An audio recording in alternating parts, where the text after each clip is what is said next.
Alors, j'essaye de faire la correction de cette première partie qui concerne les TP, non, qui concerne les graphes et les labyrinthes, donc le TP S12 numéro 6. Et la partie 1 concerne la génération aléatoire d'un graphe. Donc, je vais reprendre le TP que vous aviez à faire euh, point par point. Donc d'ici, on observe un premier labyrinthe. Et donc, on définira un labyrinthe par des cellules. Alors, une cellule, c'est un petit carré, comme le rouge ou le vert, ou comme un petit carré blanc ici que je pourrais montrer. Et donc, un labyrinthe doit avoir a priori une entrée et une sortie. Et puis, des cellules peuvent être séparées par des murs ou pas, ou peuvent avoir des portes. Donc si on considère un labyrinthe très simple, donc par exemple celui-ci, on s'aperçoit que euh, on peut y associer un graphe où chaque sommet du graphe est en fait une cellule du labyrinthe et les arêtes représentent les portes. Par exemple, ici, les deux cases, celle-ci et celle-ci, vont être reliées par une porte, alors que par exemple, ces deux cases-là ne vont pas être reliées par une arête ici. Bien. Au niveau des notations, on pourrait numéroter les cellules 0, 1, 2, 3, 4, 5, 6, 7, de gauche à droite, de haut en bas, comme vous voulez. Mais ça serait pas très pratique parce qu'on perdrait le positionnement de la cellule les unes par rapport aux autres, puisque ça dépendrait de la largeur ou la longueur. Donc du coup, j'ai décidé d'utiliser un système de match différent avec le numéro de ligne en premier, le numéro de colonne en deuxième. Ce qui fait que par exemple le labyrinthe que l'on voit ici va être représenté par le graphe qui est ici. Alors on va remarquer différents éléments. Par exemple le sommet de coordonnées 0, 0 qui est donc ici est en contact avec une seule cellule, c'est la cellule 1, 0. Et puis par exemple la cellule 3, 0 qui est ici va être en contact avec aucun autre sommet. Donc voilà. Voici par exemple le graphe, un labyrinthe sur lequel on a rajouté les numéros de cellules. Et donc du coup on va pouvoir implémenter un graphe sous la forme d'un dictionnaire où on va donc regarder chaque cellule du labyrinthe, donc de 0, 0 à 3, 3. Et on va y associer une liste de sommets qui correspondent aux sommets auxquels on est connecté. Donc par exemple 0, 0 est connecté avec 0, 1 et c'est pour ça qu'ici vous avez le sommet 0, 0 qui est associé à une liste qui contient elle-même le sommet 0,1. Donc ce qui est très important, hein, c'est ce dictionnaire, c'est donc une association où la clé est un couple et où la valeur est une liste de couples, éventuellement une liste vide. Donc par exemple si on prend un autre sommet, par exemple le sommet 3-3 pour prendre le dernier, le sommet 3-3 est en connexion avec le sommet 2-3 et le sommet 3-2, donc c'est pour ça qu'ici on aura ceci. Alors voilà, donc vous deviez ensuite écrire l'implémentation d'un labyrinthe que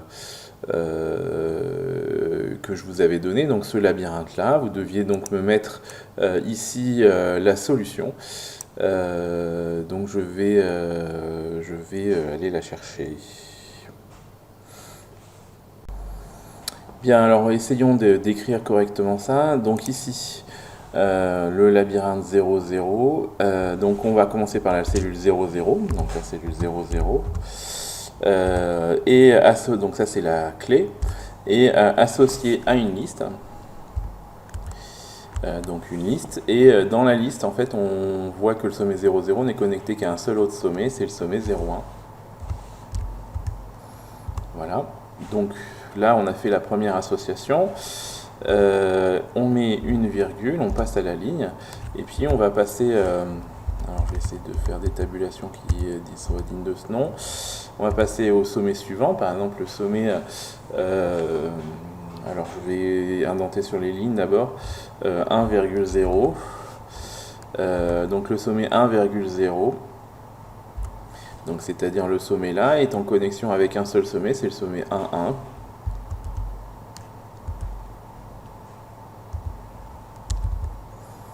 Voilà, virgule.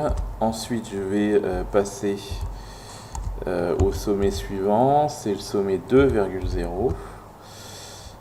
Qui lui donc est connecté à une liste alors le sommet 2,0 lui est connecté à deux sommets, au sommet 2,1, donc on peut les mettre dans l'ordre qu'on veut, on s'en fiche, et au sommet 3,0. Et puis on continue ainsi de suite. Et si on continue ainsi de suite, on obtient ceci normalement. Alors évidemment, je ne l'ai pas fait dans le même ordre, puisque j'ai fait par les colonnes, je suis débile. Donc on obtient ce graphe-là. Donc évidemment, je ne l'ai pas fait dans le même ordre, hein, donc j'espère que vous vous y retrouverez. Pour tester la réponse, il suffit d'exécuter, et là, il manque quelque chose. Alors, qu'est-ce qui pourrait manquer? Ici, il manque... Voilà, il manque ceci, hop. Et puis, je sais plus, voilà, et donc là, ça m'a marqué bonne réponse. Voilà. Voilà la solution que vous pourriez trouver pour cette première exercice. Pour l'exercice numéro 2, on considère un graphe. Donc c'est l'exercice inverse, hein, et on vous demande quelle est la bonne réponse. Alors on voit que le sommet 0,0 doit être connecté à deux sommets, le sommet 0,1 et le sommet 1,0. Donc ça c'est le cas ici et là. Donc c'est le cas dans le dessin A, mais par exemple c'est pas le cas dans le dessin B. Et c'est le cas dans le dessin C, donc déjà on peut éliminer le B. Après, on peut regarder le sommet 0,1, il doit être connecté au sommet 1,1 et au sommet 0,0. Alors, le sommet 0,1, c'est celui-ci. Il faut qu'il soit connecté à 1,1, ce qui n'est pas dans le cas dans le sommet, dans le dessin A. Donc, du coup, c'est le cas ici dans le dessin C. Donc, du coup, il y a des chances que ce soit que le dessin C, hein, par discrimination. Donc, on va ici, quelle est votre réponse, A, B ou C? Donc, ici, on va mettre C. Et c'est une bonne réponse. Ensuite, cinquièmement, on essaye de visualiser un graphe à l'aide d'un labyrinthe. Non, on essaye de visualiser un graphe comme un labyrinthe. Et donc là, je vous ai écrit une bibliothèque qui s'appelle Labi2D, qui va permettre d'afficher un graphe de cette forme-là, sous la forme d'un labyrinthe. Donc j'ai considéré le graphe qui est ici, et je vous ai écrit la petite routine de base. Alors on va la lire ligne à ligne. Déjà on va voir ce qu'elle fait. Donc déjà on fait CTRL entrée, et il se passe rien. Il se passe pas un truc qu'on voit. Ah si, je vois, hop, voilà, il se passe un truc qui est ici. J'espère qu'on le voit. Donc on voit un tout petit labyrinthe ici qui s'est mis. Donc je vais vérifier que ça marche bien sur la vidéo. Je vais le fermer, et après on va commenter ligne à ligne. Alors ici c'est le commentaire ligne à ligne de la bibliothèque Labi2D que je vous ai écrite. Donc elle fait beaucoup de choses, elle se contente pas juste d'afficher un labyrinthe. On peut faire beaucoup de choses avec, puisque je l'ai complexifié au fur et à mesure. En tout cas, ici, on va l'importer, donc from Labi2D import étoile, donc ça sera à mettre dans tous les petits morceaux. Pour pouvoir définir un labyrinthe, il faut plusieurs paramètres. Donc il faut être capable de donner la hauteur du labyrinthe, donc le nombre de lignes, la largeur du labyrinthe, c'est-à-dire le nombre de colonnes. Là, il y a des S qui sautent. On doit aussi définir la taille d'une case en pixels. Là, allez savoir pourquoi j'ai mis un i comme ça. Donc la taille d'une case en pixels suivant la taille du labyrinthe, si on veut le voir plus ou moins grand. Donc là j'ai mis 32 pixels, mais on peut mettre 64, mais on peut aussi mettre 8, ça dépend ce qu'on veut voir. Et puis là, j'ai mis le labyrinthe sous la forme d'un graphe. Et donc, ce que vous devez retenir, c'est l'appel. Donc ici, pour l'appel, on va donc créer une instance de la classe Labi2D. Donc la classe Labi2D a été importée en faisant l'import. Et donc j'appelle L l'instance de la classe Labi2D. Et pour pouvoir instancier ça, il faut que je fournisse un certain nombre de paramètres. Donc la première, il faut que je fournisse un labyrinthe, donc c'est-à-dire un graphe. Il faut que je fournisse la hauteur, la largeur et la taille de la case. Ensuite, pour faire vivre ce labyrinthe, il faut que comme c'est une classe qui marche sous Pygame, donc il faut faire une boucle infinie. Donc ici, l'objet L a un paramètre qui s'appelle continuer, hein, donc c'est de la programmation orientée objet. Tant que le paramètre continuer de l'objet L restera vrai, ce qu'on fera, c'est qu'on tournera dans la boucle de façon infinie en faisant un affichage. Donc, c'est-à-dire on répétera les lignes 30 à 34. On regardera à chaque tour de boucle si par hasard il n'y aurait pas un événement quit, c'est-à-dire si on ne clique pas sur le bord sur la croix. Dans ce cas-là, on passera le paramètre à continuer de l'objet L à false, et dans ce cas-là, forcément la boucle s'arrêtera. Mais dans le cas où il n'y aurait aucun événement, eh bien on fera L.update, donc ça met à jour la fenêtre, en renvoyant le labyrinthe. Juste le graphe, puisque la hauteur, la largeur et la taille de la case ne changent pas. Donc on voit juste le labyrinthe et ça permet l'affichage comme on a eu dans la case. Et puis quand on sort de la boucle, c'est-à-dire ligne 35 et 36, eh bien on fait L.quitter qui permet d'invoquer une méthode de l'objet L qui permet de quitter proprement Pygame. Voilà, donc ce que je voudrais, alors vous pouvez j'ai fabriqué un docstrings pour la classe pour Labi2D, donc vous pouvez le voir que Labi2D en fait c'est une classe donc qui va avoir besoin qui a pour paramètre Labi, hauteur, largeur, taille de case. Que le init, donc il faut Labi, hauteur, largeur, taille de case, et que par défaut la taille de case, si elle n'est pas donnée, c'est 16. Que Labi, du coup, c'est un dictionnaire représentant un graphe de labyrinthe avec des couples ligne-colonne. Que la hauteur, c'est un entier, que la largeur, c'est un entier, donc on n'est pas obligé d'avoir un labyrinthe carré, hein, on peut avoir un labyrinthe rectangulaire. Et que la taille de case, par défaut, elle vaut 16, c'est le côté en pixels d'une cellule. Ensuite, il y a une méthode quitter, qui permet de fermer la fenêtre Pygame. Et puis il y a une méthode update. Alors celle-là, il va falloir se l'approprier puisque il faut au minimum envoyer l'habit via la méthode update, mais on peut aussi envoyer un personnage. On peut envoyer un sommet de départ en rouge par exemple, un sommet de destination, et on peut aussi montrer un chemin et aussi régler la temporisation qui par défaut vaut 0, là c'est le rafraîchissement. Donc tout ceci est détaillé ici. Objet de type personnage, sommet départ, sommet destination, etc. Ça, on verra au fur et à mesure de ce qu'on a. Voilà. Alors, on doit écrire dans la cellule ci-dessous le code permettant d'afficher la fenêtre suivante sans les numéros de sommet avec une taille de 64 pixels. Donc ici, évidemment, il faut reprendre le code qui est là-haut. On va tout reprendre et puis on va essayer de changer tout ce qu'il faut. Alors je reprends toute la cellule, hop, je vais copier, et puis dans le sixièmement, je vais me mettre là, hop. Alors, donc là, la hauteur, c'est plus 4, mais la hauteur, il y a 3 lignes, donc la hauteur c'est 3. La largeur, c'est plus 4, là c'est 3 aussi, puisque c'est un carré. On nous a dit une taille de case de 64 pixels, donc on va mettre 64 pixels. Le graphe, il faut le modifier. Alors, en écrivant la case 0, 0, elle est en connexion avec 0, 1 et 1, 0, donc je vais modifier ça. La case 0, 1, elle est en connexion avec 0, 0 et 0, 2, donc ça c'est bon. La case 0, 2, elle est en connexion uniquement avec 0, 1, mais pas avec 1, 2. Voilà, et toc. La case 0, 3, il n'y en a pas, donc on la vire.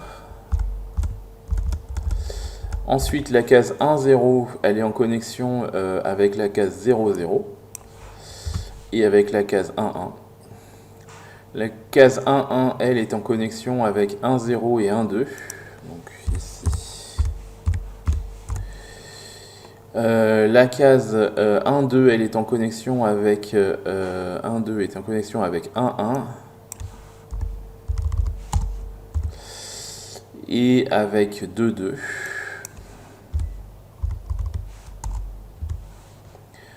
Voilà. La case 1, 3, il n'y en a pas. La case 2, 0, elle est en connexion juste avec 2, 1. Donc on supprime le reste. La case 2, 0, ça, non, attendez, je crois que ça y est, j'ai maillé. 1, 2, 1, 2, elle est en connexion, non, ça y est, je me suis planté. Donc 1, 2, elle est en connexion avec 1, 1. Ça y est, j'ai maillé, mon cerveau a disjoncté. 1, 2, et en connexion avec 1, 1 et avec 2, 2. Voilà.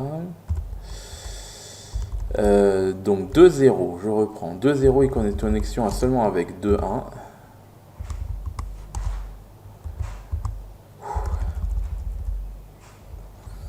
2, 1 est en connexion avec 2, 0 et avec 2, 2.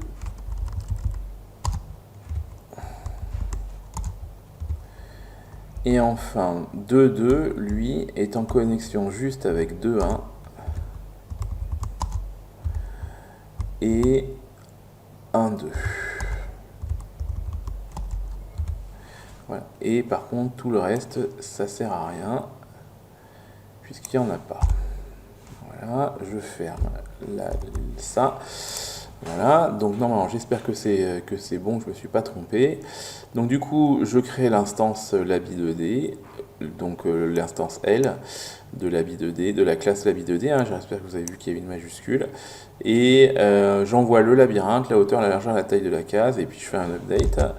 Donc là, voilà ce que j'obtiens. Est-ce que ça correspond à ce qu'il y a ici? Et oui, ça correspond exactement au labyrinthe qu'on me demandait.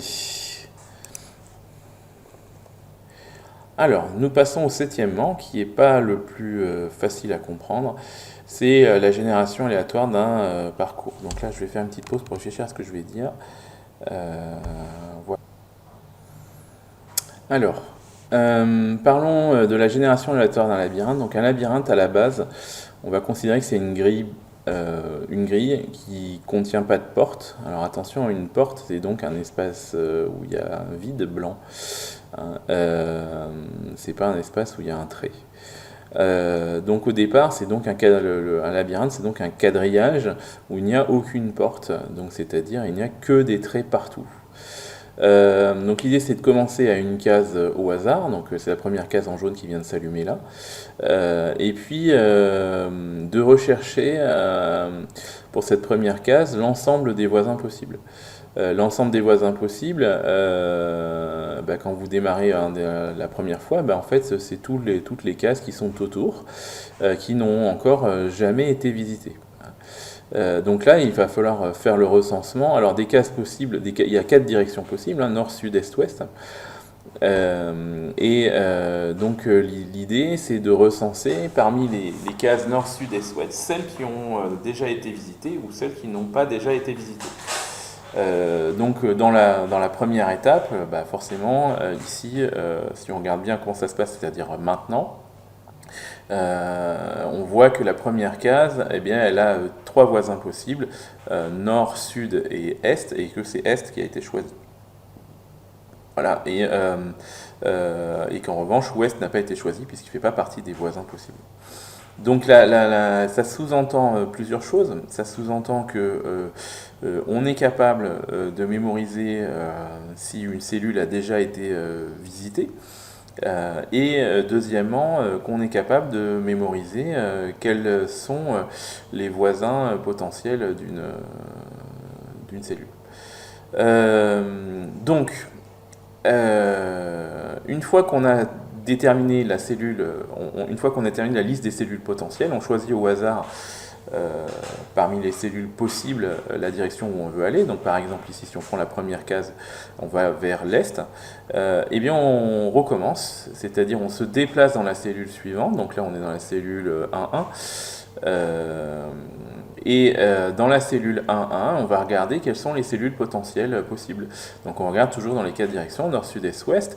À l'ouest, c'est pas possible puisque c'est une case qui a déjà été visitée, puisque c'était la précédente. Et donc il y a comme potentiel sud, est et nord. Et là, on voit qu'on choisit sud a priori. Et ainsi de suite. Donc l'idée, c'est d'avancer de case en case tant que on peut avancer aussi profondément qu'on veut avancer. C'est pour ça qu'on parle de parcours en profondeur. Hein. Là, par exemple, on va aussi loin qu'on peut. Et puis, évidemment, quand on arrive à un endroit où on a visité tous les voisins, et donc qu'on peut pas poursuivre le chemin en profondeur, mais en ces cas-là, il s'agit de revenir à la case précédente. Alors la case précédente peut déjà ne plus avoir elle-même de voisins, ou en avoir, ça dépend des cas. Si elle en a, eh bien, on poursuit parmi les voisins potentiels. Si elle n'en a pas, on revient encore à la case précédente, et ainsi de suite. Et ce qui va se passer, c'est que la génération du labyrinthe sera terminée quand en fait on aura visité toutes les cases. Bien, alors il faudra donc alors c'est pas la seule façon, premièrement, c'est pas la seule façon de générer aléatoirement un labyrinthe, mais cette façon de le faire en parcours en profondeur, premièrement, est en accord avec votre programme, puisque vous devez maîtriser le parcours en largeur et le parcours en profondeur dans un graphe. Deuxièmement, l'avantage du parcours en profondeur, c'est que ça permet de faire des chemins relativement longs. Hein, comme vous pouvez voir, on avance tant qu'on peut. Donc du coup, les chemins en cul-de-sac en fait se retrouvent relativement longs, et donc d'un point de vue d'un labyrinthe, c'est plutôt intéressant. Ensuite, une chose qui est importante, c'est que lorsqu'on établit une liaison entre deux cases, il ne faudra pas oublier que c'est une liaison bidirectionnelle, c'est-à-dire qu'on n'est pas dans le cadre d'un graphe orienté, donc il faudra mettre la relation de la première case, du sommet A vers le sommet B, mais aussi du sommet B vers le sommet A, hein, donc dans le graphe. Ensuite, il faut enregistrer, il faut être capable d'enregistrer, savoir si une cellule a été visitée ou pas. Et il faut être capable de remonter à la cellule, à la précédente cellule. Donc là, on voit bien que l'idée est évidente. Pour pouvoir remonter à la dernière cellule, c'est l'idée d'une pile qu'on va faire. Hein, c'est-à-dire qu'on va visiter une première cellule, on va mettre dans une pile. Puis ici une deuxième, on la met dans la pile. En troisième, on la met dans la pile, etc. Et puis, si jamais on arrive à une cellule qui a plus de voisins disponibles, alors on dépilera. Et du coup, on reviendra sur le voisin, la cellule précédente de la pile, et la cellule précédente, on regardera si elle a des voisins. Si elle en a, tant mieux, on continue à essayer d'explorer, et si elle en a pas, on redépile encore, etc. Et en fait, le processus de génération s'arrête forcément, évidemment, quand on revient, quand la pile est complètement vide. Voilà. Ensuite, donc le sommet courant, c'est donc le sommet de la pile, et ensuite il va falloir être capable de dire si le sommet courant a des voisins qui ont été visités ou pas.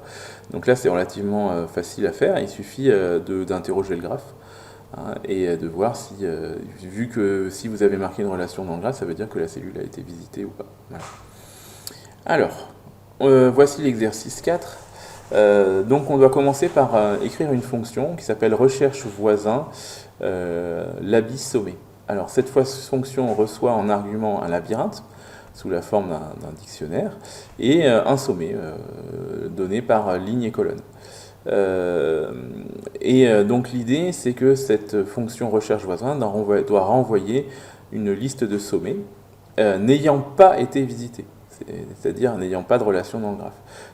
Donc évidemment, si on va essayer de vous mettre dans le contexte, c'est dans cette liste qu'on va piocher, s'il y a des sommets dedans, qu'on va piocher le sommet suivant.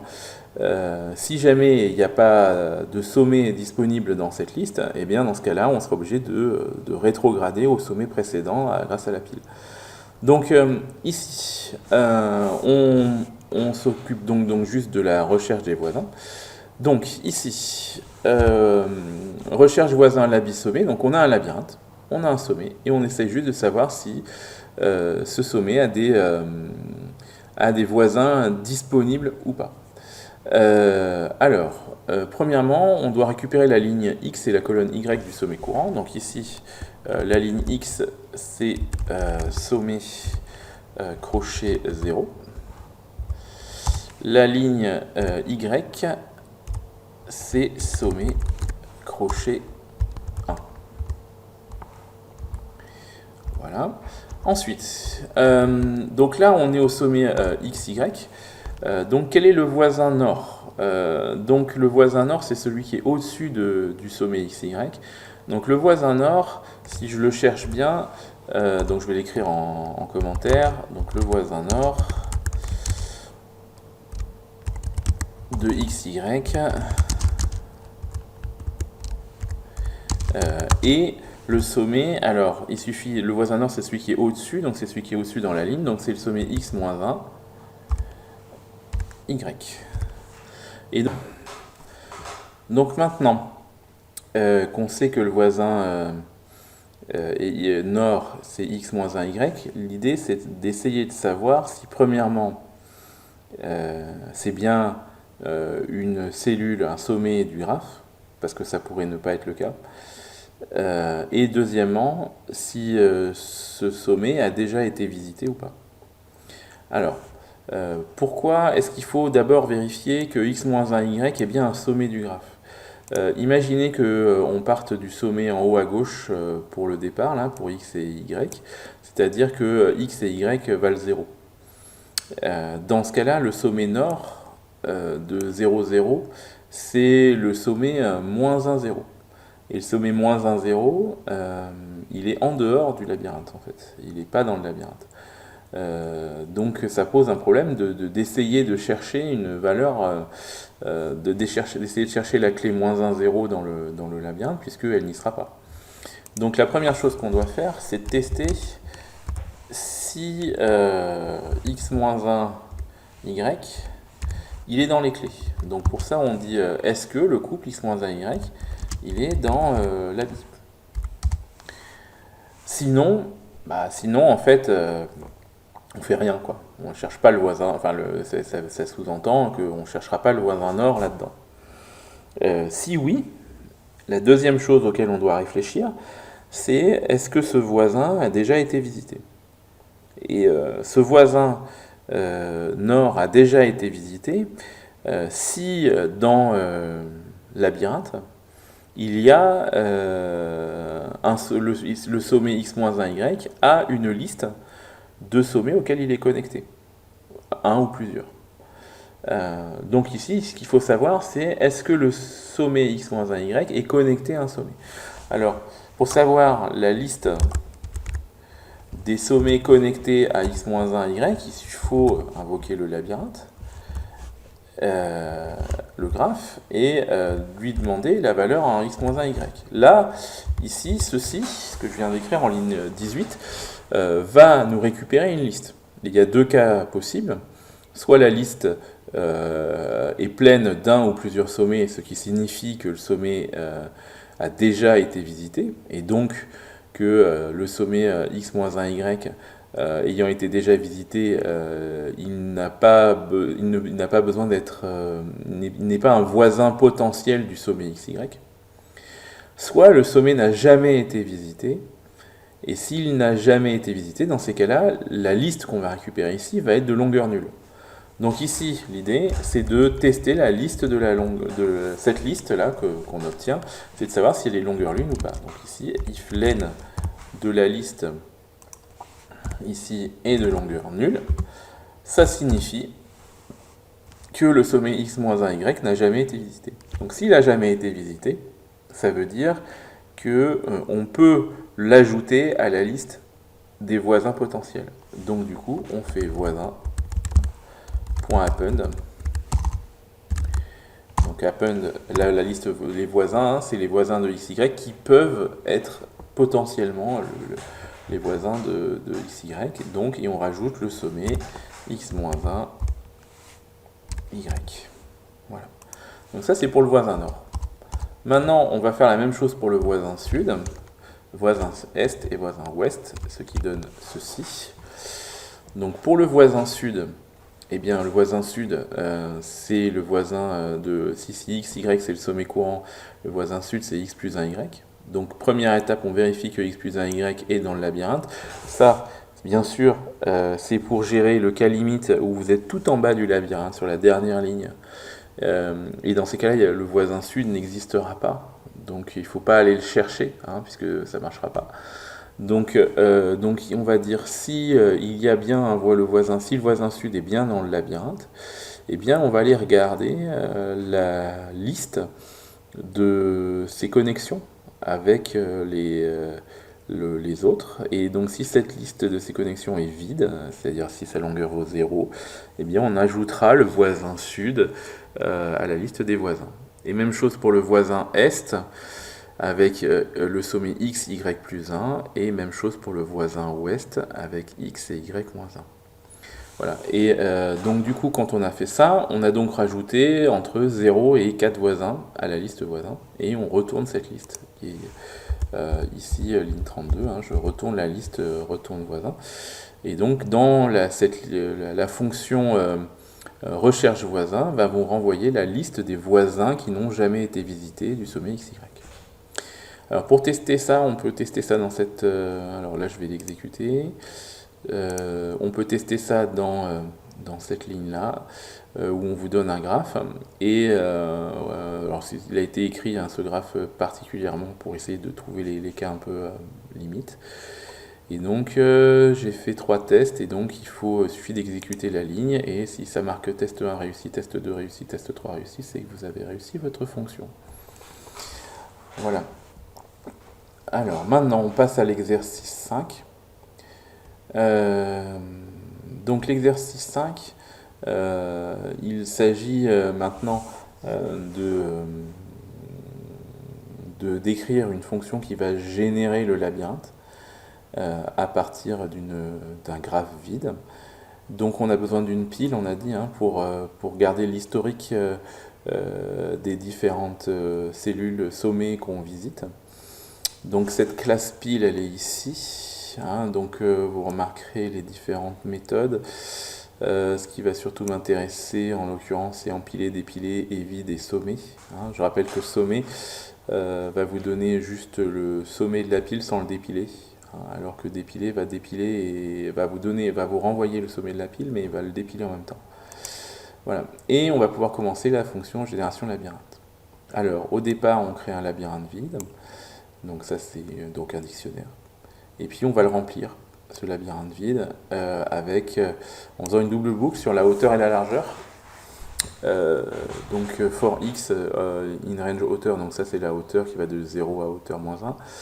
Et y c'est le numéro de colonne qui va de 0 à largeur moins 1. Et puis on dit que l'habit de xy est donc une liste vide. Donc là on part avec une espèce de labyrinthe qui est formé par un quadrillage en fait complet où il n'y a aucune porte. Ensuite, il nous faut une pile. Donc pour être explicite, je vais l'appeler pile sommet visité. Hop. Égale pile. Voilà. Hop, on n'oublie pas les parenthèses, hein, puisque c'est un constructeur de classe.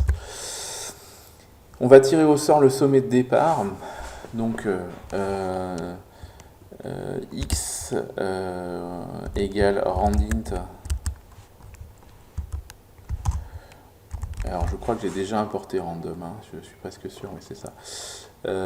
X égale randint de 0 à la hauteur moins 1. Attention, hein. Y égale randint de 0 à largeur moins 1. Je rappelle que randint, il faut s'en rappeler, c'est entre A et B inclus.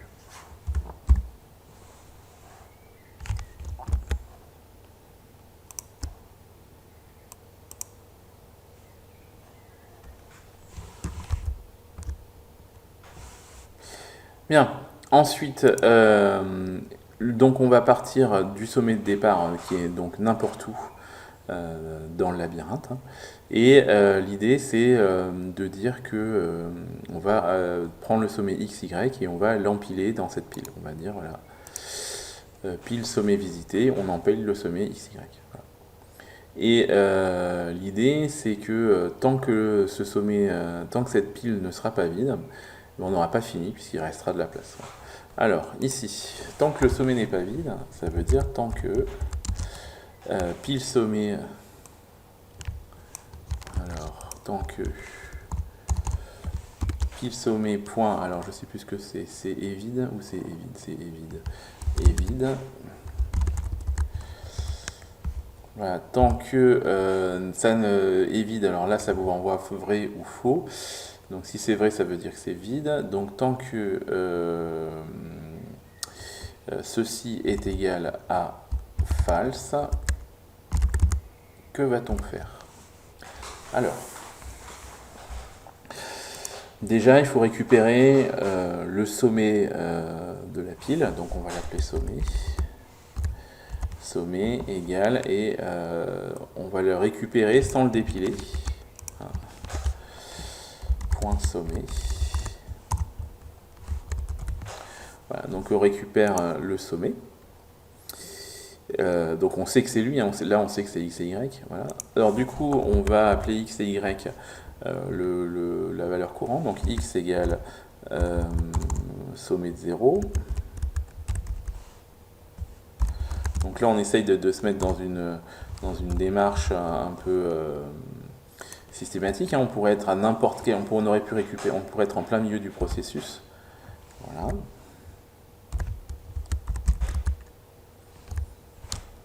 Hop, donc là j'ai récupéré x et y.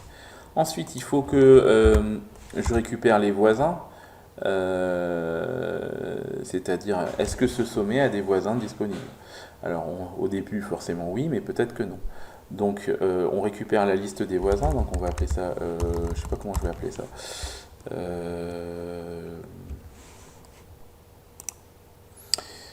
Bien, alors on cherche les voisins, donc les voisins. Eh bien, on va utiliser la fonction qu'on a codée tout à l'heure. Voisin avec un S égale recherche voisin l'abissommé. Et donc on va essayer de savoir combien il y a de voisins.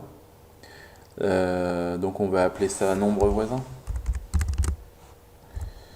Donc le nombre de voisins. Eh bien, c'est donc le nombre d'éléments qu'il y aura dans la liste. Bien, je rappelle que recherche voisin nous renvoie une liste, donc le nombre de voisins, c'est donc n de voisins. Et la question, c'est est-ce qu'il y a des voisins? S'il y en a, on en choisit un et on recommence. S'il n'y en a pas, on dépile. Donc s'il y a au moins un voisin, il faut donc dire si nombre voisin est supérieur à 0, que fait-on? Et bien là, il faut en choisir un. Donc là, alors pour choisir un voisin dans la liste des voisins, au hasard, il y a deux façons de faire. Alors, soit vous tirez un indice au hasard entre 0 et l'n de voisins, moins 1. Soit on peut aussi, et c'est ce que je vais faire là, utiliser une autre fonction que vous connaissez peu, qui s'appelle choice, qui fait partie du module random, qui permet tout simplement de choisir un élément dans une liste séquentielle. Donc par exemple ici on pourrait appeler voisin, et puis on fait choice, et on lui demande de choisir au hasard dans voisin, VOISINS. Donc voilà, donc là du coup, dans la variable voisin sans S, va arriver un élément de voisin. Évidemment, ceci est possible que parce que on est dans le cas où il y en a au moins un, hein, puisque nombre voisin est supérieur à 0. Donc du coup, on va maintenant ajouter les relations réciproques au graphe, et ça c'est très important. C'est-à-dire que on va prendre l'habit Et ah non, ça commence mal. On va prendre l'habit et on va se mettre sur le sommet XY. Donc, non, ça commence mal. X, je commence à fatiguer. X, virgule Y. Donc là, ça c'est une liste, hein, faut pas oublier. Hein. Donc, la clé XY, dans le graphe Labi, dans le dictionnaire Labi, nous renvoie une liste. Donc comme c'est une liste, on va ajouter un élément. Donc on va faire append. Et on va ajouter voisin. Et puis il faut qu'on fasse le contraire, c'est-à-dire il faut qu'on prenne l'habit et qu'on aille chercher voisin. Donc voisin, c'est un couple qu'on ne connaît pas, mais c'est un couple. On va lui ajouter, donc là on obtient une liste et on va lui ajouter XY. Voilà. Maintenant, il faut qu'on passe au sommet suivant. Donc là, tout simplement, pour passer au sommet suivant, eh bien, on va empiler le voisin. Donc on va prendre la pile des sommets visités et on va empiler. J'espère que c'est comme ça, c'est empiler. Ouais, c'est ça. Donc empiler et on va empiler voisin. Voilà, et donc là, on va recommencer un tour de boucle. Maintenant, il faut quand même qu'on gère le cas où il n'y avait pas de voisin, c'est-à-dire on est arrivé à un endroit où le sommet XY n'a pas de voisin disponible, soit parce qu'on est au bord, soit parce qu'ils ont déjà été visités.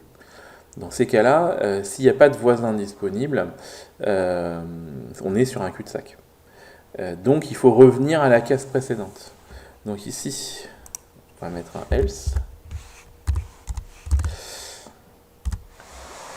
Et du coup, il faut dépiler, hein, tout simplement. Il faut dépiler, c'est-à-dire revenir au sommet précédent. Donc on va dire sommet égale, on prend lui, hop, et on dépile. Donc le sommet qui va devenir le sommet courant va être le dépilage le sommet précédent. Alors le sommet précédent aura peut-être des voisins libres, et dans ces cas-là, on recommencera un chemin, etc. On avancera, ou on n'en aura pas, et on redépilera, et on redépilera. Il y a forcément un moment donné où on va faire que dépiler, et à la fin, on arrivera sur le sommet de tout départ, et on dépilera le dernier sommet qui n'aura pas de voisin. On dépilera le dernier sommet qui en fait était le premier qu'on avait empilé, et au final, on aura fini de parcourir tout le labyrinthe. Voilà pour ce qu'on peut faire là-dessus. Alors vous pouvez maintenant tester ce programme en essayant de voir si vous obtenez bien en sortie le dictionnaire graphe d'un labyrinthe. Donc voilà un exemple de ce qu'on pourrait attendre. C'est pas forcément celui-là qui va sortir, donc voilà, il suffit de faire génération labyrinthe 3.3 par exemple. Et donc voilà, j'ai une sortie possible. Et puis si je veux changer les paramètres, par exemple, je peux passer en 4.4. Si je veux un labyrinthe un peu plus complexe. Et là, j'ai oublié la parenthèse à la fin. Voilà, j'ai la bonne fonction. Et puis si vous voulez voir un peu à quoi ressemble votre labyrinthe, vous pouvez par exemple ici lui demander d'exécuter ça. Alors il y a la fonction génération labyrinthe que vous avez écrite ici avec hauteur largeur. Donc par exemple, vous pouvez générer un labyrinthe 5-5, voilà, comme ceci. Et puis s'ils ont envie d'essayer de tester un peu les limites du programme, vous pouvez par exemple lui générer un labyrinthe 50-50 en prenant soin bien sûr de réduire la taille de la case, donc par exemple en mettant du 16. Donc voilà, vous obtenez un magnifique labyrinthe à la bonne taille. Voilà, je vous laisse faire la suite du TP pour demain. La partie 2 qui consiste à trouver la sortie d'un labyrinthe. Voilà, bonne journée à vous.